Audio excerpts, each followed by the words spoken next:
ಕರೆಕ್ಟಾಗಿ ಕಂಬಾರ್ಟ್ ಆಯ್ತು ಇದು.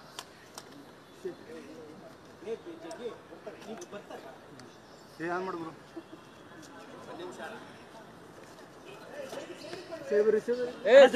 ಸ್ವಲ್ಪ ರಿಪೋರ್ಟರ್ಗಳು ಬಂದ್ರಪ್ಪ. ಸೈಡಿ ಬರ್ರಿ. ಬಂದ್ರಿ ಮೇಡಮ್.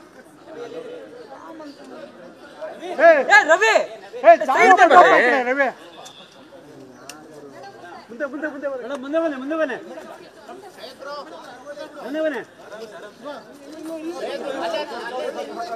Okay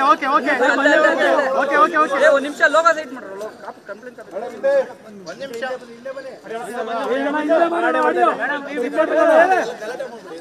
ರಿಪೋರ್ಟರ್ಗಳು ಲೋಗ down ಮಾಡ್ರಪ್ಪ. ಲೋಗ ಡೌನ್ ಮಾಡ್ರಿ.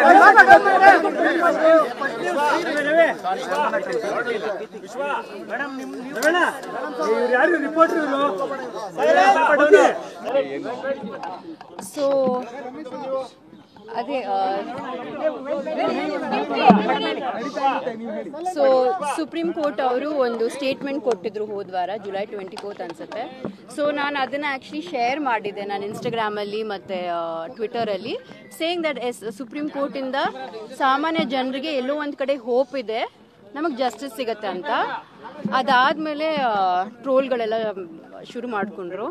ಸೊ ಹಾಗಾಗಿ as a celebrity I am use to trolling, ಅದು ಇದ್ದೇ ಇರುತ್ತೆ. ಬಟ್ ಈ ಮಟ್ಟಕ್ಕೆ ನಾನು ಯಾವತ್ತೂ ಎಕ್ಸ್ಪೀರಿಯನ್ಸ್ ಮಾಡಿರಲಿಲ್ಲ. ಸೊ ಹಾಗಾಗಿ ನನಗೆ ಅನ್ನಿಸ್ತು ಈ ರೇಣುಕಾ ಸ್ವಾಮಿಗೂ ಮತ್ತು ಇವ್ರು ಮೆಸೇಜ್ ಮಾಡೋದಕ್ಕೂ ಏನೂ ವ್ಯತ್ಯಾಸನೇ ಇಲ್ಲ. ಆ್ಯಂಡ್ ಸೊ ಖಂಡಿತವಾಗ್ಲೂ ನನಗೆ ಈ ಥರ ಕಳಿಸ್ತಾರೆ ಅಂದರೆ ಇನ್ನು ಸಾಮಾನ್ಯ ಹೆಣ್ಮಕ್ಳಿಗೆ ಯಾವ ಥರ ಕಳಿಸ್ತಾ ಇರ್ಬೋದು. ನಮ್ಮ ಸಮಾಜ ಎಷ್ಟು ಕೀಳ್ಮಟ್ಟಕ್ಕೆ ಬಂದಿದೆ ಅಂತ ನನಗೆ ತುಂಬ ಬೇಸರ ಆಯಿತು. ಸೊ ಹಾಗಾಗಿ ಐ ಥಾಟ್ ದ್ಯಾಟ್ ಇದನ್ನು ಹಾಗೆ ಸುಮ್ಮನೆ ಬಿಡಬಾರ್ದು ಅಂತ. ಸೊ ಹಾಗಾಗಿ ನಾನು ಇವತ್ತು ಬಂದು ಕಮಿಷನರ್ ಸಾಹೇಬ್ರಿಗೆ ನಾನು ಕಂಪ್ಲೇಂಟ್ ಕೊಟ್ಟಿದ್ದೀನಿ.